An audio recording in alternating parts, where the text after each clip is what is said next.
Hello. Last day we discussed about few infrastructures required for housing development.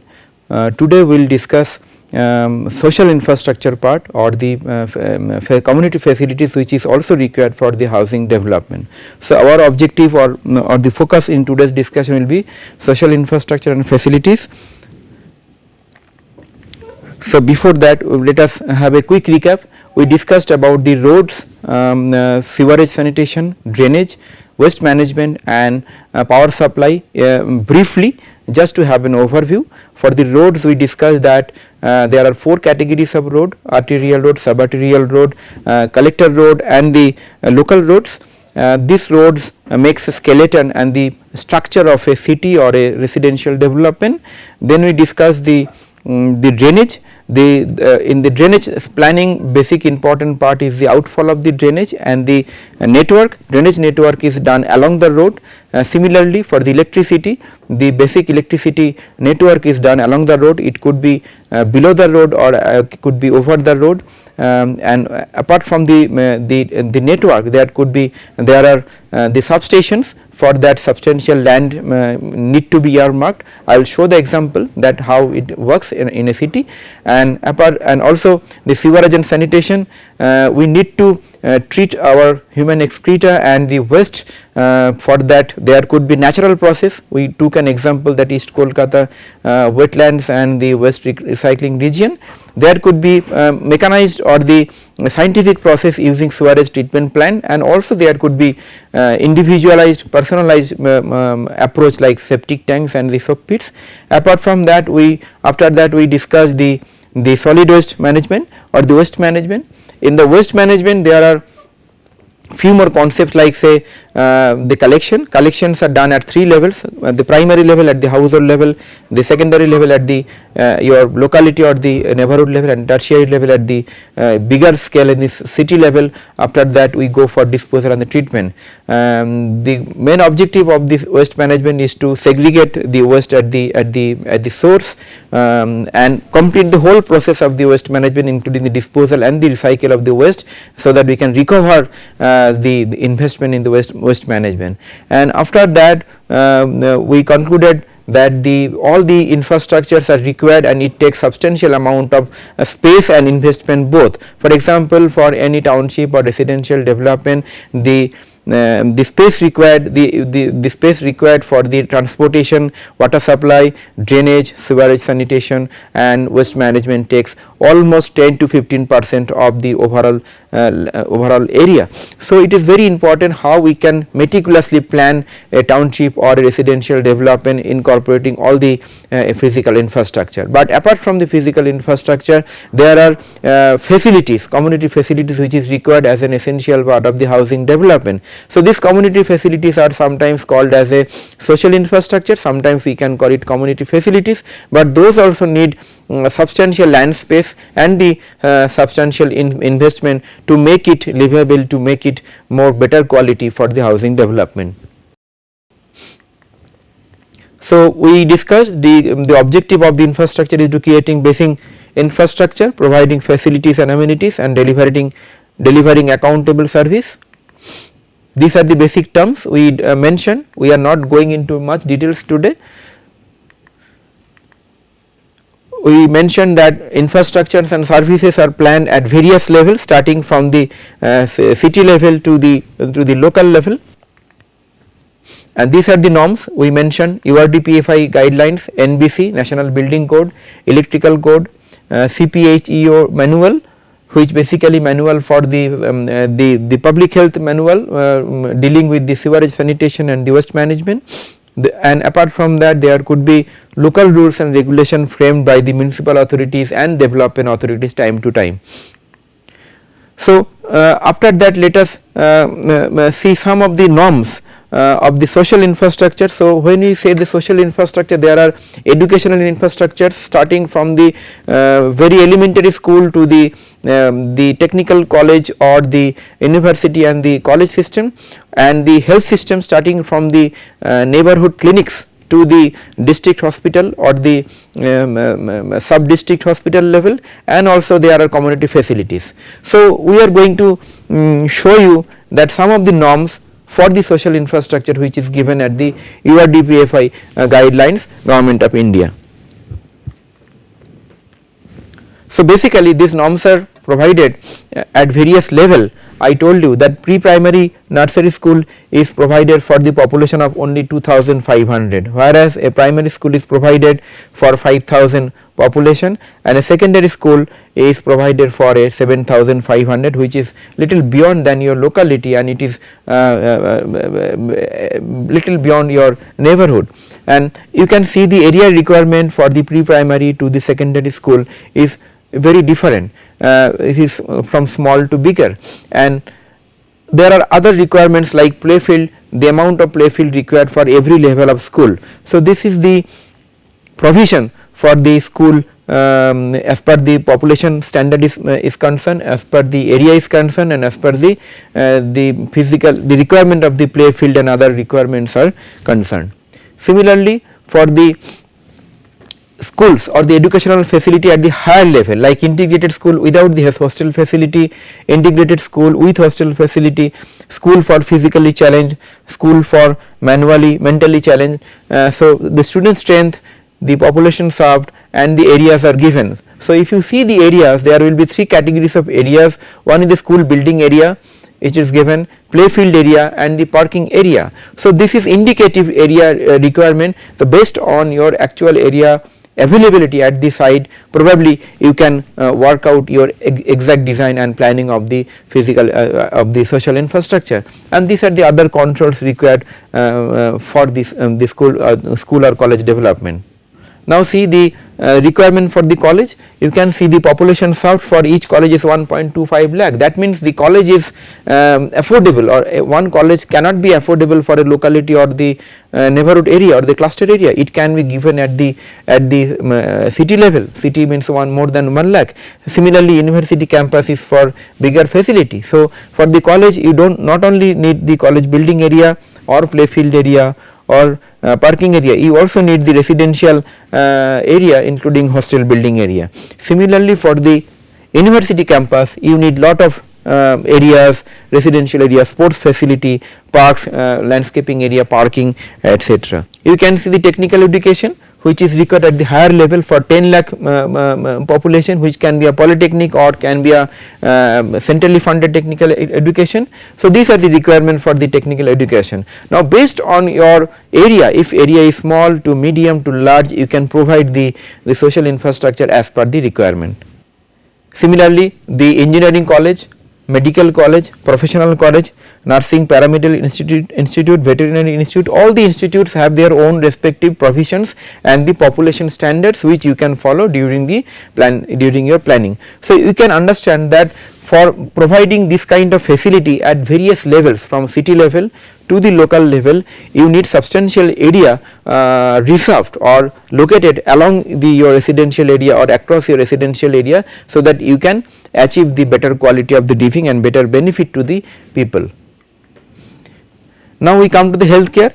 You can see the healthcare service is given from the lowest healthcare facility like a dispensary, which is given for minimum for 15,000 population, but definitely in a housing area or in a locality, small clinics or small doctors chamber could be there in isolated building or in standalone building. So it is permitted as per the law, and it can be part of like mixed land use, so that it can, apart from the dispensary and the nursing home, it can serve the local people in a better way.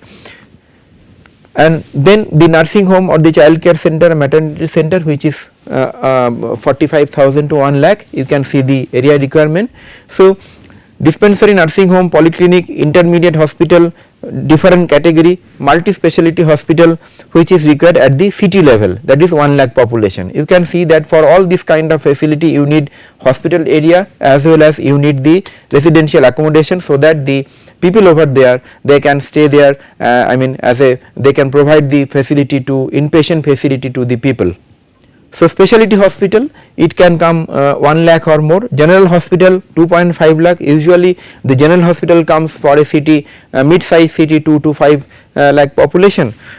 family welfare center can come 50,000 population, diagnostic center, apart from all this facility, separate diagnostic center could be there, private or the public authority can develop such center. Then veterinary hospital for pets and animal and rehabilitation center, these are different kinds of health facility required for different housing development or township development. Now let us go for the cultural part. Apart from the educational and the health facility, we need specific cultural element in the overall planning and development, like Anganwadi or housing area, community room, community hall, Barat Ghar or library kind of facility, music, dance and drama center, meditation comes spiritual center, recreational club, old age home. Over the period of time, old age home, though we write at the as a part of social and cultural facility, but old age home has become a very important housing typology. In the later part of our this lecture series, we will discuss this old age home in a greater details, but please take a note that earlier we used to treat this as a cultural facility, but now we treat this as a very important housing typology, because over the period of time this typology is going to be increased and there are more requirement of the old age home. Then the religious facility at various level also can be there, and this is the population served, this is the area. So these areas are indicated, but based on this and the actual area available in your area, you can basically meticulously plan your land basically. So apart from the community centers and the cultural facility, there could be facilities like say children's center, the center for physically and mentally handicapped, working women's or men's hostel, adult education center, night shelter, then exhibition cum fairground, science center, international convention. Now please take a look at this the working women's hostel and the night shelter. Though it is shown as a part of facilities, it is also like in old age home we told that it is a very important housing typology, because nowadays the amount of the working women and men's hostel are going to be increased in near future, because more and more number of people are coming from one city to another city, one city to the village area. They are going there either by single or with a small family. So for those kind of purpose, the working women's and men's hostel is very important part in a housing development. Similarly for night shelter, the people who are staying there in the roads, who are pavement dwellers, they need night shelter for their, they cannot afford a full house, or they cannot afford an hostel even. So night shelters are given as a social facilities, as a social benefit to the people by the government.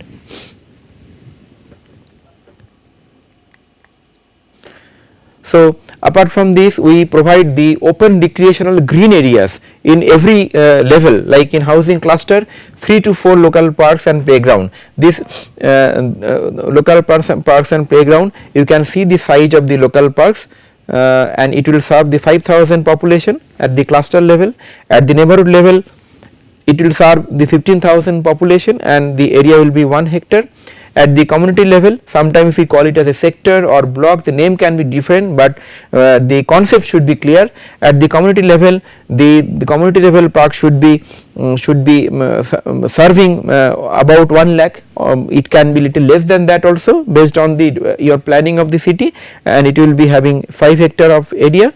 Similarly, we have district or zone of or the sub-city level or sub-city level parks, which is much bigger than the lower level. You can see 25 hectare and 100 hectares.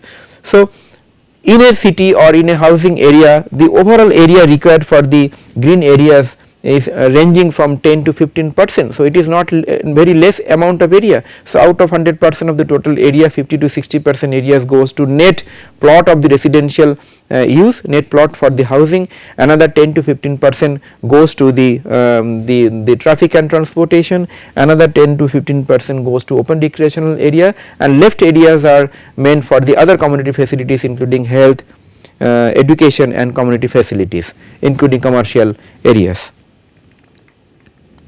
Now let us see that how the facilities come at the different level. So this is the neighborhood level, cluster level, block, community or sector level, whatever we do, I mean we say, and this is the this is the unit level of the room. So at the room this is the lowest level of unit lowest level of facility. Unit means the housing unit, block is the combination of the several units. A cluster is consisting of several blocks, and one neighborhood is consisting of several cluster.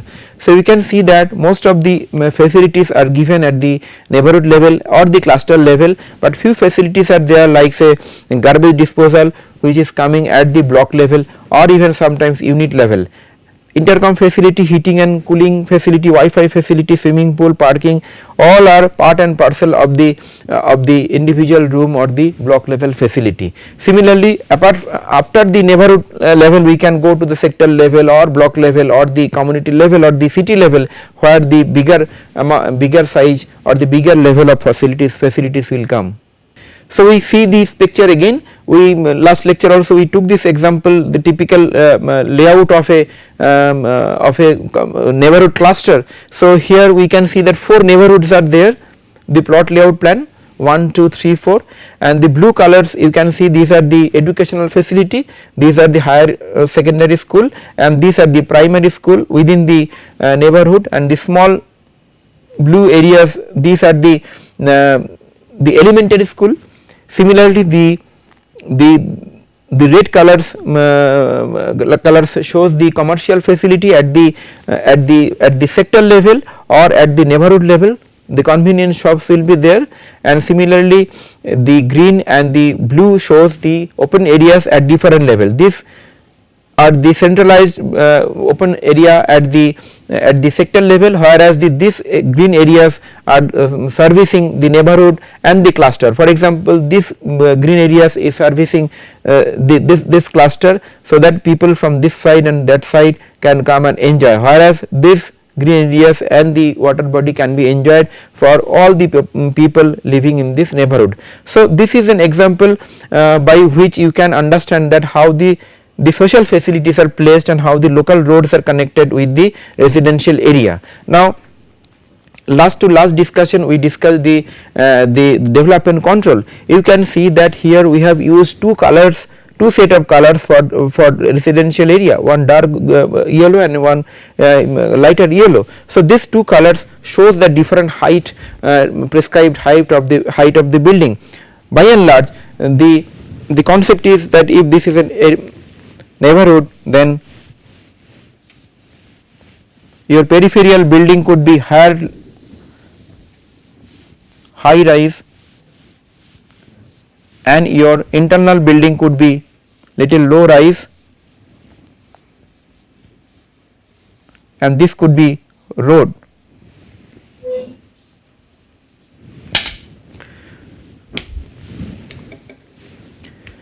And the internal space could be used as a green area. So this is done to ensure the adequate light ventilation and visual continuity, so that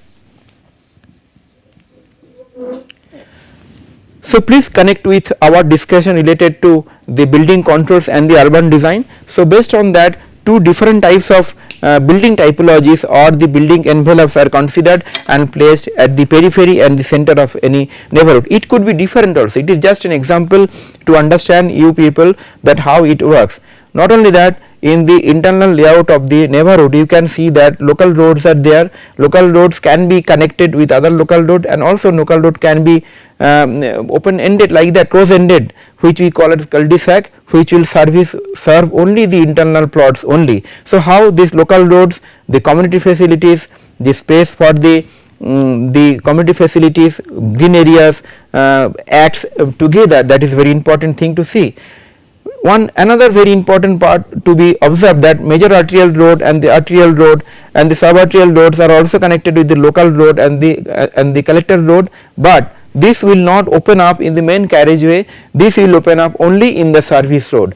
Please recall our discussion in the last lecture when we displayed the typical section of a road, arterial road, subarterial road and the local road. So this connection of the local road and the arterial road not directly there. So this is not an intersection, this is not an intersection, this is only matching with the meeting with the service road. So that is how we physically we try to figure out the any housing area meticulously plot by plot, parcel by parcel, so that after this exercise we can take a parcel of land, and this parcel of land we can give it to the developer and tell them, okay, develop a the housing project of this much of unit, and this is the density prescribed, this is the FAR prescribed. So without this exercise, without the land subdivision, without the allocation of the physical social infrastructure and the network, we cannot go to the next level of the process housing development. So from the land use plan or the planning of a city to the housing development at the project, these are the necessary steps.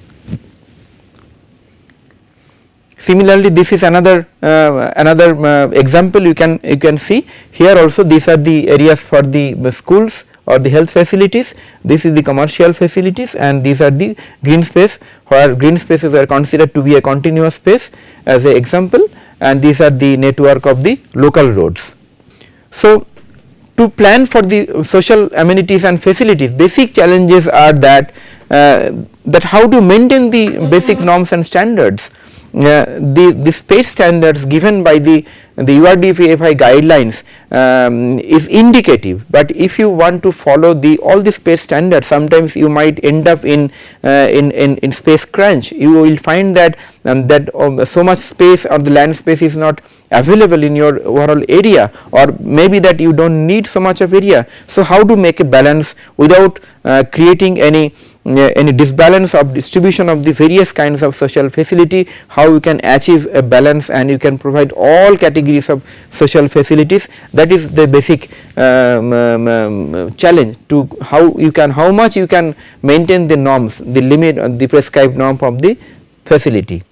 Second part is equitable distribution. The examples I showed that how the facilities are distributed in such a way so that wherever you are located, wherever your plots or house is located, you can come and you can avail that facilities, even if it is the green areas or any community facilities. So physical distribution of the facilities. Then optimizing land and resource. Land is a very important and very crucial resource. We cannot waste land, and just to minimize the waste of land and to maximize the utilization of the land, we are taking so many lectures to discuss that how we make the policy, how we make the reforms, how we make the planning in the city and the region. Then after the planning, we make the development control, we make the land subdivision, we make the plot layout plan, and finally we take each and every plot to develop a housing or to develop any other thing. So the objective is to optimize the land so that we do not misuse the land. So one element in this optimization is the amount of land given for a particular plot for any facilities, and second is its location. Like the examples I was showing, that the school location, the school plots can be given adjacent to the playground, so that the school building or the school authority can utilize that playground simultaneously, and the playground or the community as a whole also take the advantage of the school. Those kind of integrative strategy could be taken in the physical planning as well to optimize the land. Then the balance between the present and demand and the supply. So present, you might find that in the planning of the overall city, your demand could be very high, but your supply of the land and the investment could be low. So how you can balance, how you can maximize your benefit for the people, that is very important. So your priority between the various services is important, but definitely the basic infrastructures like say water supply, electricity, access road, health and education is not compromisable. Without that, no housing development can be done. Then flexibility for the future expansion and modification. The flexibility is very challenging term, because the plan or design we make for the people basically may change due to the taste of the people or the change of the population pattern in the future.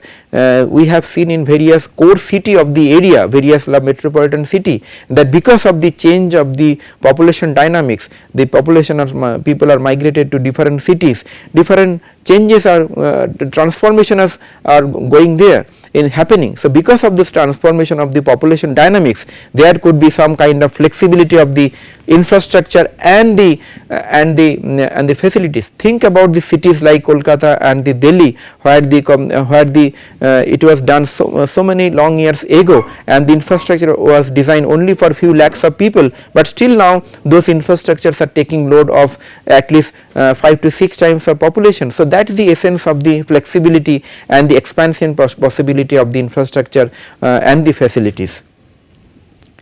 And the context for the community and the end user. The infrastructure and the facilities we design should be contextual. The road section or the standards I drew and I showed you in the last lectures is a standard section, but you will find that in Indian roads, Indian common spaces and the terminals, you will find lot of informal elements, informal shops, informal vending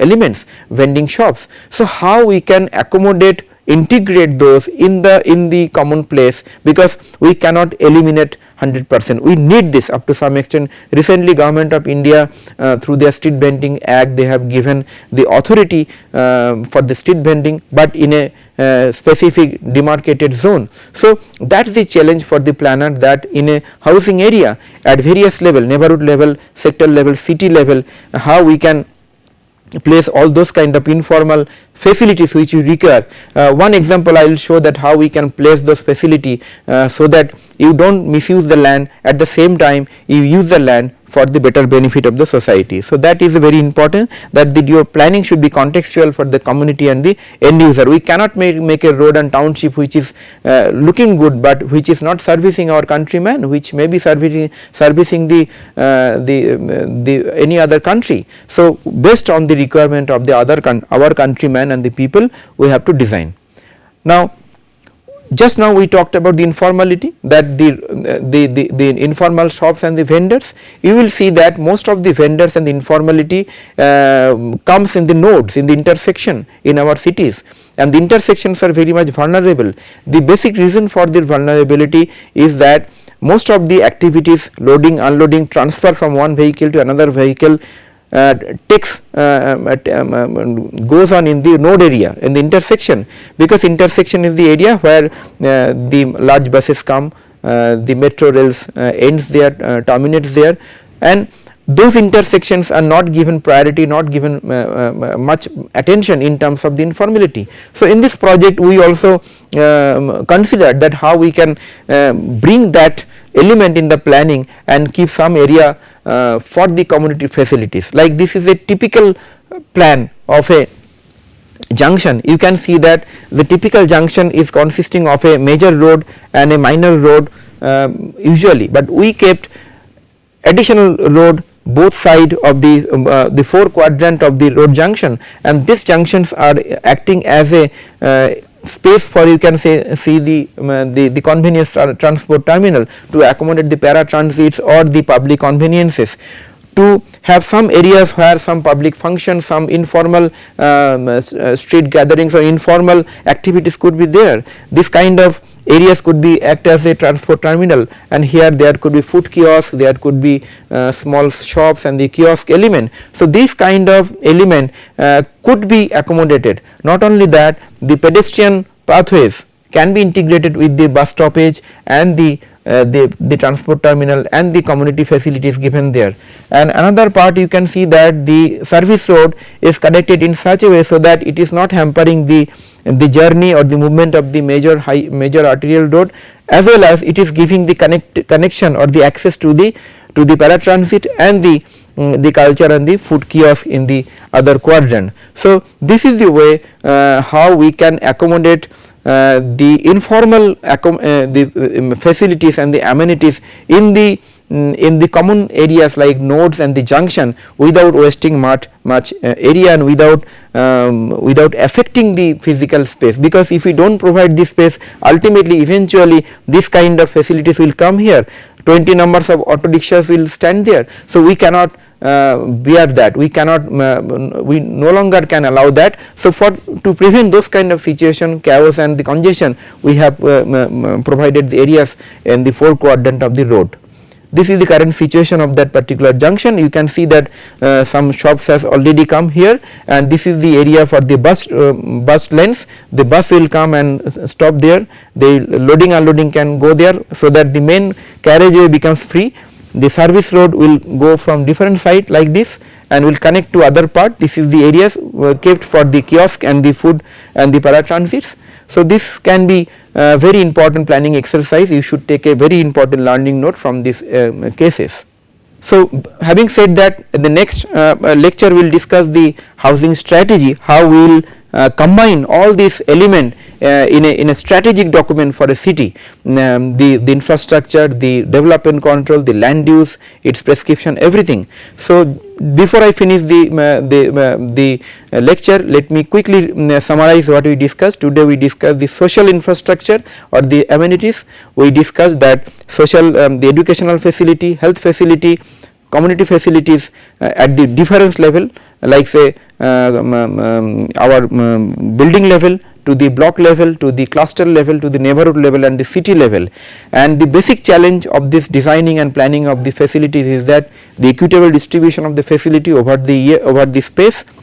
The second is to maintain the standards prescribed by the codes or the norms like URDPFI, because land is very scarce. So, how we can give the priority over the facilities, and which are the and after giving the priority we can keep a balance, we can maintain a balance for all the facilities, so that nobody is deprived of any facility.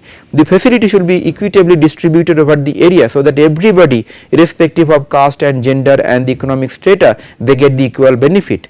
And also the optimum utilization of the land, because land is a very scarcely commodity and the pricely commodity. So, optimum utilization of the land is very important for the designing of these community facilities. After that, we ended the discussion with the essence of the informal facilities and amenities required at the housing development or at the city level for the people in our country like India. So, we can accommodate this kind of informal requirement of the people in terms of paratransit facility, in terms of the street vendings or the informal facilities in the junctions, in the nodes or in the common areas meticulously, so that with very minimal areas of provision we can achieve maximum benefit, so that in future those areas do not get congested and do not get unsustainable and do not look ugly. So, that is the objective of the overall discussion of the infrastructure and facility. So, next day we will discuss the housing strategy at the city level.